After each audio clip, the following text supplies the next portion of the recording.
മായമ്മേ, മായമ്മേ, മായമ്മേ. കിട്ടിയോ? എന്റെ ചേച്ചിയുടെ ഹസ്ബൻഡിന്റെ കൂട്ടുകാരൻ ഗൾഫിൽ നിന്ന് വന്നപ്പോ കൊണ്ടുവന്നതാണോ? ദേ, ഈ കുങ്കുമപ്പൂവിന്റെ കാര്യമൊന്നുമില്ല. നിങ്ങൾ രണ്ടുപേരും വെളുത്തല്ലേ? കുഞ്ഞും വെളുപ്പായിരിക്കും. സാധാരണ വെളുപ്പൊന്നും പോരാ, നല്ല തുമ്പപ്പൂവിന്റെ നിറം കിട്ടണം. യോ, അത് കിട്ടും. ദേ, ഇത് നല്ല ഒറിജിനൽ കുങ്കുമപ്പൂവാ. 11 മണിക്ക് കഴിക്കാനുള്ള മരുന്നും ഗുളിയൊക്കെ കഴിച്ചോ? അയ്യോ, അത് ഞാൻ മറന്നു. ആ മുതുക്കിത്താളിനോട് ഞാൻ പറഞ്ഞിട്ട് പോയതാ, മറക്കാതെ മരുന്നും ഗുളിയൊക്കെ എടുത്ത് കൊടുക്കാൻ. ഇതുപോലൊരു ഓ, പറഞ്ഞാലെന്താ പേടിയാവോ? മരുന്ന് കൊടുക്കണമെന്ന് നിങ്ങളോട് പറഞ്ഞിട്ടല്ലേ ഞാൻ ഇവിടുന്ന് പോയത്? നിന്റെ ഓർഡർ അനുസരിക്കാനല്ല SI അദ്ദേഹം എന്നെ ഇവിടെ ആക്കിയിരിക്കുന്നത്. ഞാൻ ഈ വീട്ടിൽ താമസിക്കണമെങ്കിൽ എന്റെ ഓർഡർ ഒക്കെ നിങ്ങൾ കുറച്ച് അനുസരിക്കേണ്ടി വരും. എടി, ഞാൻ പഴയ പോലീസുകാരിയാ കേട്ടാ.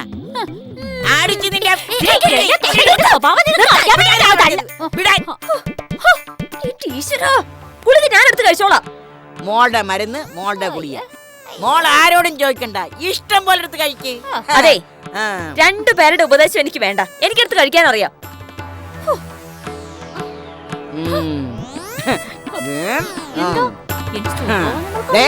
പിന്നെ മോളെ,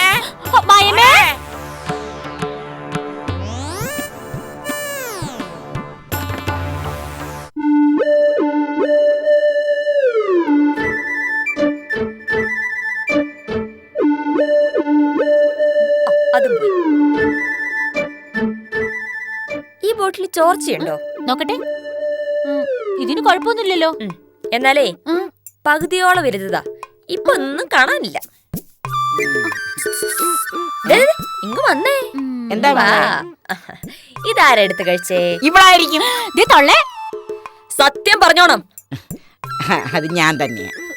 കണ്ടിട്ട് വേറെ എന്തോ പോലെ തോന്നി, അപ്പൊ ഇച്ചിരി എടുത്ത് കഴിച്ച്. മായമേ, ഇനി ഞാൻ ഇവിടെ നിന്നാ ഇവരായിട്ട് പ്രശ്നം ഉണ്ടാവും. അത് ചിലപ്പോ നിങ്ങൾക്ക് വലിയ ബുദ്ധിമുട്ടുണ്ടാവും. ഞാൻ അതുകൊണ്ട് ഇന്ന് വൈകുന്നേരം ഇവിടുന്ന് പോവാ. പോട്ടവള് മാരണം. ഞാൻ മാത്രം മതി മോളെ ഇവിടെ, ഞാൻ മാത്രം മതി.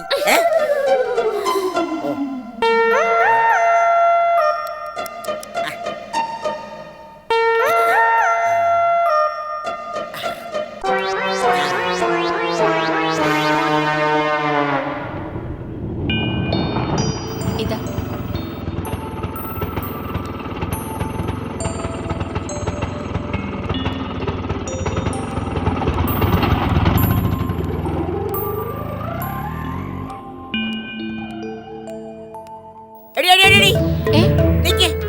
ആരാ, എങ്ങോട്ടാ?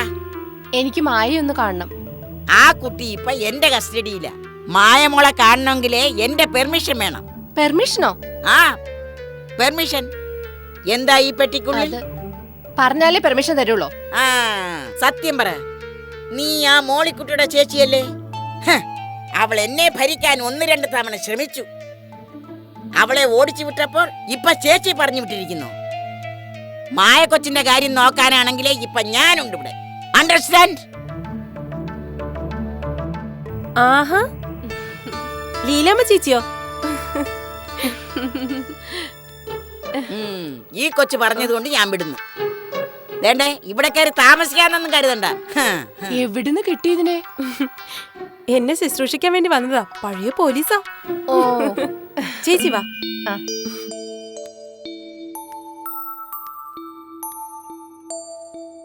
ദേ, നീ പറഞ്ഞതനുസരിച്ച് ആവലോസ് പൊടിയും അമ്പഴങ്ങാച്ചാറും ഒക്കെ ഉണ്ടാക്കി കൊണ്ടുവന്നിട്ടുണ്ട്.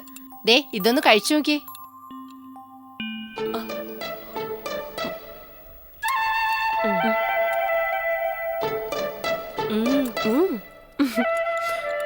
നാളെ തന്നെ ആശുപത്രിയിൽ അഡ്മിറ്റ് ആവാന്ന് വെച്ചു. നാളെയാണോ രേവതി? ഏയ്, രേവതി മറ്റന്നാളാ. സിസേറിയന്റെ മുഹൂർത്തം ഞാനൊരു ജോത്സ്യനെ കണ്ട് കുറിപ്പിച്ച് വാങ്ങിച്ചു. ഹോസ്പിറ്റൽ ഏതാ? Mother and child. അപ്പോളെ കൊണ്ടുപോകാൻ വരെ തയ്യാറായിരുന്നു അശോകേട്ടൻ. അത് വേണം. പിറക്കുന്ന കുഞ്ഞിനും അതൊരു അഭിമാനല്ലേ. അവനും അന്തസ്സോടെ പറയാലോ. അതെ അതെ. അമ്പടി കള്ളി.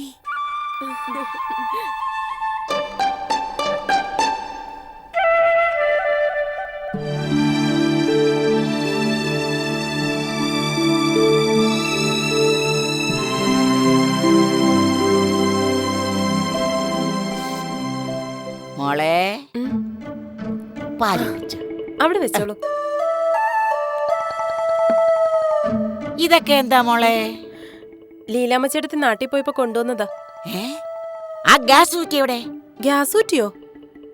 ലീലാമ്മക്കുട്ടി എവിടെയെന്ന്? കുളിക്കുക. ഓ മോളെ, ഈ കൊണ്ടുവന്ന സാധനങ്ങളൊന്നും മോള് കഴിക്കരുത്. അതെന്താ? ഈ നസ്രാണികളെ ഇറച്ചിയും എണ്ണയും ഒക്കെ ചേർത്ത കൊഴുപ്പാ. ആണോ? ആ, അമ്പഴങ്ങ അച്ചാർ കഴിക്കാനേ പാടില്ല, അപോഷനാകും.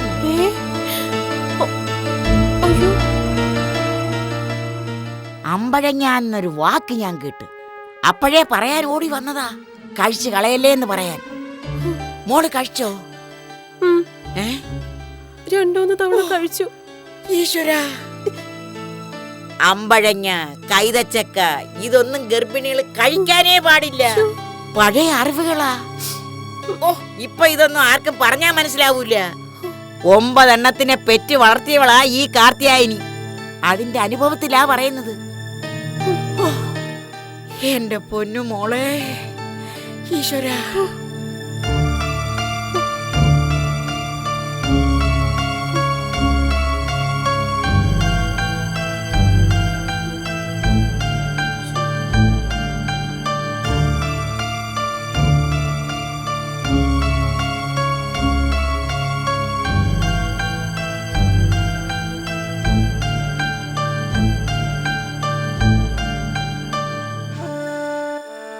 എന്താ മേ, സുഖമില്ലേ?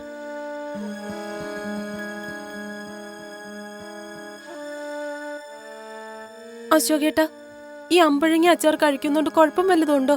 ഇല്ല. കുഞ്ഞിന് കേടൊന്നുമില്ലല്ലോ? ഇല്ലെന്നേ. നിനക്കെന്താ പ്രസവം അടുക്കും തോറും ഇങ്ങനെ ടെൻഷൻ കൂടുന്നേ? പേടിക്കണ്ട.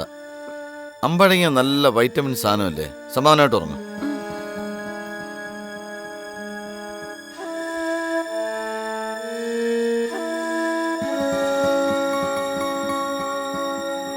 കണ്ണടച്ചിടുന്നു.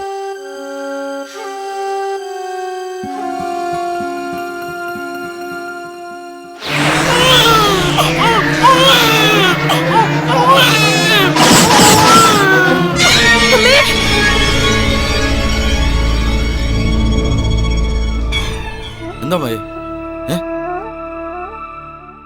ഒന്നുമില്ല, സ്വപ്നം കണ്ടതാ. ആവശ്യമില്ലാത്ത ഓരോന്ന് ആലോചിച്ച് കിടന്നിട്ടാ. ഉറങ്ങിക്കോ.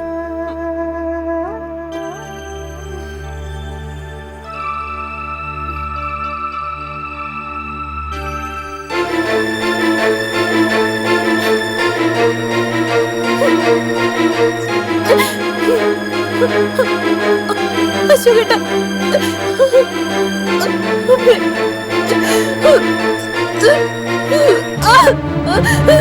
അമ്മേ!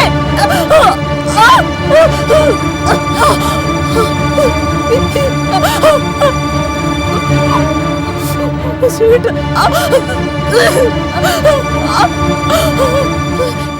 My, my.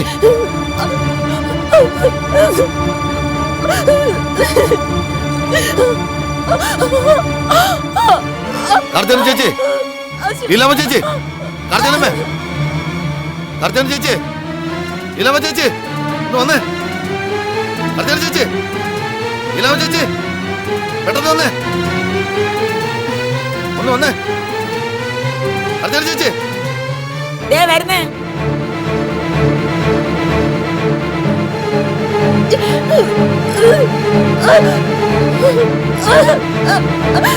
അമ്മേ!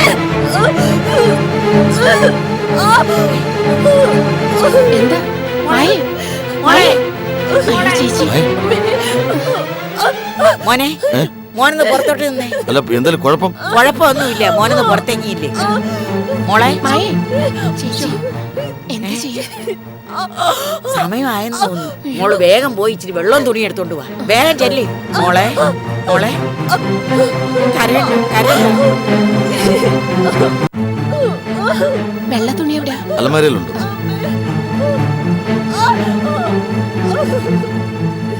മോനെ, കുഴപ്പമൊന്നുമില്ലല്ലോ. പേടിക്കാനൊന്നുമില്ല മോനെ, വിഷമിക്കണ്ട. ഒന്നും സംഭവിക്കത്തില്ല.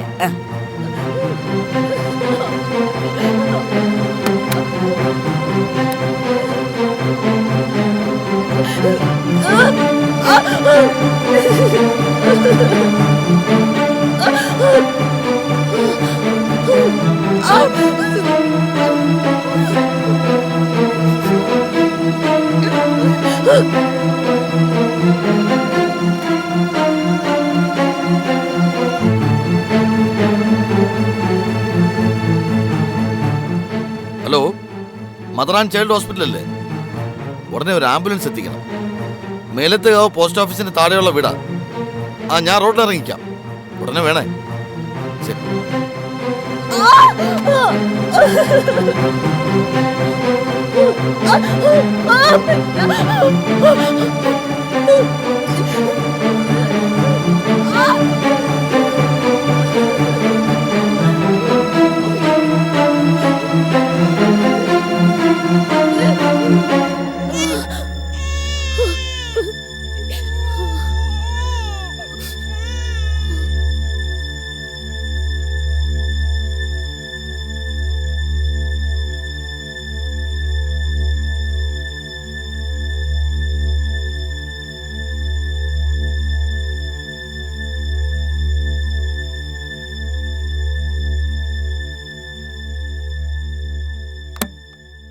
മോനെ, എന്താ? ഒരു കുഴപ്പമില്ലാതെ പ്രസവിച്ചു. അമ്മയും കുഞ്ഞു സുഖമായിരിക്കുന്നു. ഈശ്വരാ.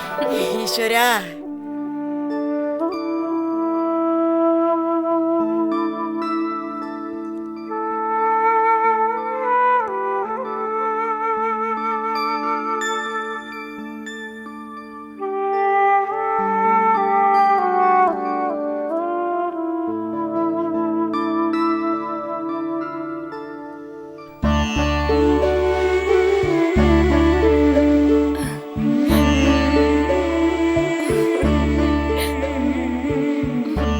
അശ്വനേട്ടാ,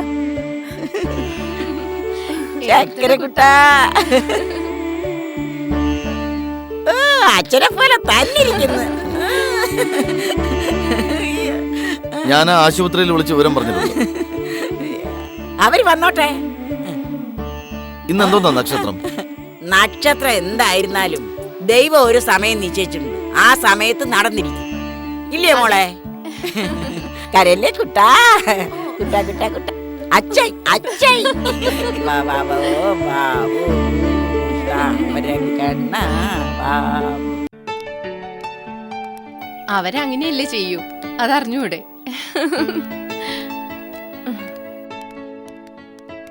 അല്ല, ഇതാരാ? അശോകന്റെ കുഞ്ഞിന്റെ നൂലുകെട്ടിന് കണ്ടില്ലല്ലോ രണ്ടുപേരെയും. അന്ന് ഞങ്ങക്ക് ഗസ്റ്റ് ഉണ്ടായിരുന്നു. PWDയിലെ 1-2 ഓഫീസേഴ്സ് ആയിരുന്നു. ഈ കുളം നന്നാക്കി സ്വിമ്മിംഗ് പൂൾ ഉണ്ടാക്കുന്നതിനെ കുറിച്ചുള്ള ചർച്ചയിലായിരുന്നു. ജവഹർ കോളനിയിലുള്ള ഒരു സ്വിമ്മിംഗ് പൂളിനേക്കാളും വലുതല്ലല്ലോ ഒരു കുഞ്ഞിന്റെ ചരടുകെട്ട്. ഊണ് കഴിഞ്ഞ് അവരിറങ്ങിയത്. അപ്പൊ പിന്നെ എനിക്ക് വരാൻ പറ്റുമോ? എന്നാലും നിനക്കെങ്കിലും ഒന്ന് വരായിരുന്നു. എത്ര തിരക്കൊഴിവാക്കിയാണെന്നോ ഞങ്ങളൊക്കെ പോയത്. മന്ത്രിയുടെ വീട്ടിൽ പോയിട്ടാ വരുന്നേ. അവിടെ സംസാരിക്കുന്നത് കേട്ടു ഈ റോഡ് നന്നാക്കുന്നതിനെ കുറിച്ച്. ഈ റോഡോ? അത് തമിഴ്നാട്ടിലല്ലേ? കേരളത്തിലെ സർക്കാർ എന്തിനാ ഈ റോഡിനെ കുറിച്ച് അന്വേഷിക്കുന്നത്? എനിക്കൊന്നും മനസ്സിലാവുന്നില്ല. തമിഴ്നാട്ടിലെ ഈ റോഡ് നന്നാക്കുന്നതിനെ കുറിച്ചല്ല, ഈ റോഡ് നന്നാക്കുന്നതിനെ കുറിച്ചാണ് പറഞ്ഞത്.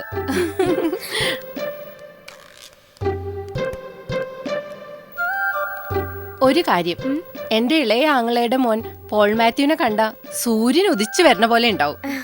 അവനോടൊരു പെങ്കൊച്ചിന് ഭയങ്കര മോഹം. അവനാണെങ്കി ഒരു പെങ്കൊച്ചിന്റെ മുഖത്ത് പോലും നോക്കില്ല. അത്രയ്ക്ക് തങ്കപ്പെട്ട സ്വഭാവ. തങ്കപ്പെട്ടന്റെ സ്വഭാവോ? അയ്യടാ, തങ്കപ്പേട്ടന്റെ സ്വഭാവം. നിങ്ങൾ ഇങ്ങനെ വഴക്കൂടാതെ ഞാൻ പറയണ കേക്ക്. ചേച്ചി പറ. ഇന്നാളൊരിക്കൽ അവൻ വന്നപ്പോ എന്നോട് ഇക്കാര്യം പറഞ്ഞു.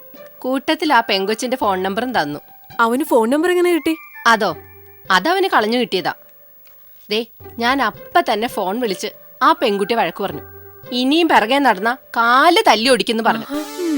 ഇവരുടെ അല്ലേ ആങ്ങളാ, പിന്നെ എങ്ങനെ നന്നാവാനാ? ലോട്ടറി അടിച്ചേ ബാലപ്പഞ്ചേട്ടൻ, ലോട്ടറി അടിച്ചേ.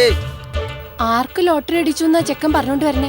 ലോട്ടറി അടിച്ചേ ബാലപ്പഞ്ചേട്ടൻ, ലോട്ടറി അടിച്ചേ. ലോട്ടറി അടിച്ചേ, ലോട്ടറി അടിച്ചേ. നീ എവിടെ നിന്നേ? ആർക്കാ ലോട്ടറി അടിച്ചത്? ബാലപ്പഞ്ചേട്ടന്. നിന്നോട് ആരാ പറഞ്ഞത്? ആരും പറഞ്ഞതില്ല, കവലയിലോച്ച് ഞാൻ കണ്ടതാ. ലോട്ടറി അടിച്ചേ ബാലപ്പഞ്ചേട്ടൻ, ലോട്ടറി അടിച്ചേ. ലോട്ടറി അടിച്ചേ ബാലപ്പഞ്ചേട്ടൻ, ലോട്ടറി അടിച്ചേ. ലോട്ടറി അടിച്ചേ. ശ്ശോ, എനിക്ക് വിശ്വസിക്കാൻ കഴിയുന്നില്ല ചേച്ചി. വിശ്വസിക്കണം. ആർക്ക് എപ്പോഴാ ഭാഗ്യം വരണേന്ന് ഒരാൾക്കും പറയാൻ പറ്റില്ല. ചേച്ചി പറഞ്ഞത് നേരാ. ബാലപ്പൻ കഷണ്ടിയല്ലേ? കഷണ്ടി തലയുള്ള ഒരു ഭാഗ്യവാന്മാരാണെന്ന് ഞാൻ കേട്ടിട്ടുണ്ട്. അപ്പോ തന്റെ രവിയേട്ടനും കഷണ്ടിയല്ലേ? അതെ അതെ, അങ്ങേർക്ക് എന്തെങ്കിലും അടിക്കുമായിരിക്കും അല്ലേ? നോക്കിയിരുന്നു.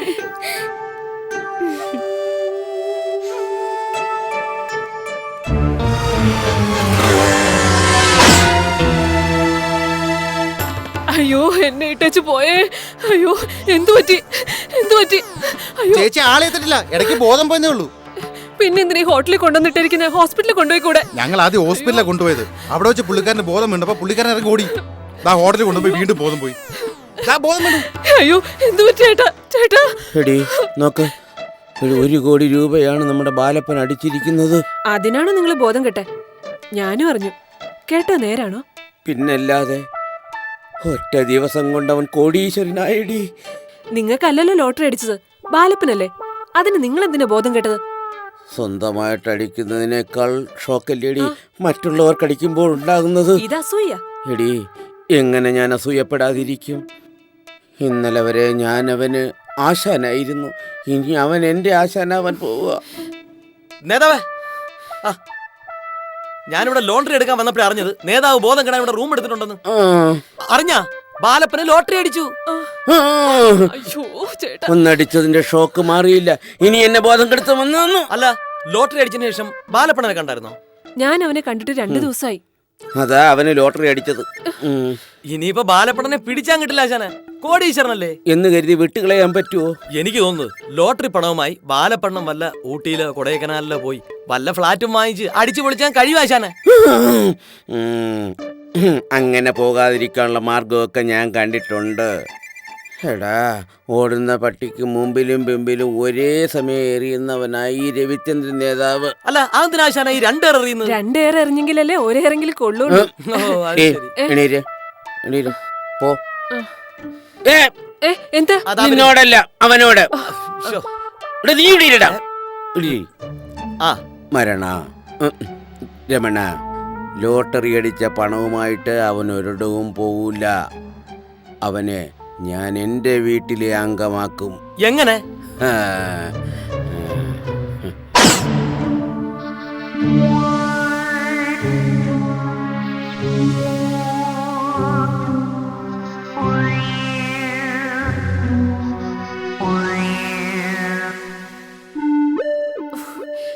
നിങ്ങൾ ഇങ്ങനെ പന്നിപ്പടക്കം തിന്ന മാതിരി ഇരിക്കാതെ എന്തെങ്കിലും ഒന്ന് പറ. അവനെ നമ്മുടെ കുടുംബത്തിലേക്ക് കൊണ്ടുവരാൻ എന്താ ഒരു വഴി? ഞാൻ നോക്കിയിട്ട് ഒരു വഴിയേ കാണുന്നുള്ളൂ. എൻ്റെ ഇളയ സഹോദരിക്കൊരു മോളുണ്ട്. അവളെ നമുക്ക് ബാലപ്പനെ കൊണ്ട് കെട്ടിക്കാം. എന്തോ പറയുന്നു? അത് ഉഗ്രൻ ഐഡിയ. ഭാഗ്യമില്ലെങ്കിൽ എന്താ? ചുമ്മാതാണോ നിങ്ങൾക്ക് ഇത്രയും കഷണ്ടി കയറിയത്? കഷണ്ടി തൊട്ട് കളിക്കണ്ട എടീ. ഈ വലയിൽ ബാലപ്പൻ വീണിരിക്കും. പെണ്ണിനെ നമുക്ക് ഇന്ന് തന്നെ ഇവിടെ കൊണ്ടുവന്ന് നിർത്താം. പെണ്ണ് കാണലും കല്യാണമൊക്കെ നമ്മുടെ ചെലവിൽ തന്നെ ആയിക്കോട്ടെ. അവസാനം ചെലവാക്കുന്നത് വെറുതെ ആവോ? എടി ഭാരതി, നീ ആ കരുനാക്കെടുത്തൊന്ന് വളയ്ക്കാതെ. കൈവെള്ളയിൽ കയറി വന്നത് കോടീശ്വരനാ. ഞാൻ ഒന്നും ഇനി പറയുന്നില്ല, ഒക്കെ നിങ്ങളുടെ യുക്തി പോലെ അങ്ങ് ചെയ്യ്. അല്ല, ഇക്കാര്യമൊക്കെ ഞാൻ വേണ്ടതുപോലെ ചെയ്തോളാം. പക്ഷേ തൽക്കാലം നീ ഈ കാര്യം വേറെ ആരോടും പറയാൻ നിൽക്കണ്ട. ഞാൻ പോയി ബാലപ്പൻ എവിടെയുണ്ടെന്ന് നോക്കിയിട്ട് വരാം. അല്ലെങ്കിൽ ഒരു കാര്യം ചെയ്യും, നീയും കൂടെ ഒരുങ്ങി വാ. നമുക്ക് പോയി അവനെ സ്വീകരിച്ച് ഇങ്ങോട്ട് കൊണ്ടുവരാം.